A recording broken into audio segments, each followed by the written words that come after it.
Hey guys, हमारे channel से जुड़े रहने के लिए लाइक करें, शेयर करें और सब्सक्राइब करें और घंटे पे दबाना ना भूलें। Hey guys, welcome to my channel.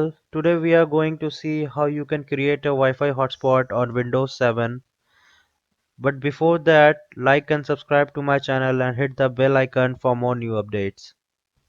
First, right click on this and open network and share setting, and then go to manage wireless network. Simply click on it, and then there is an option add. Click on it. Now go to create an ad hoc network.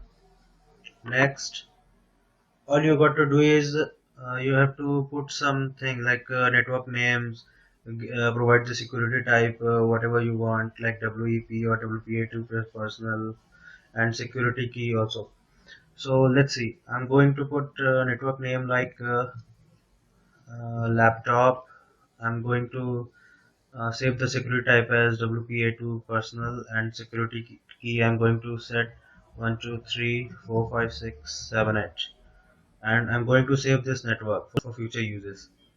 So next, now this has been created. Your personal hotspot has been created.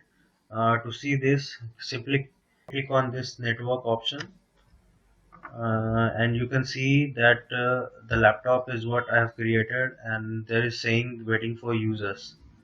Okay, so all you have to do is go to your devices, other system, other laptop, other desktop, or even your cell phone, and open Wi-Fi and set the password. For I set 128, so I'm going to put it on other devices, and that's it, guys. You are done for it.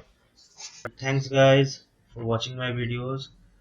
Like, share, comment, and subscribe to my channel, hitech, and don't forget to press the bell icon for more new updates.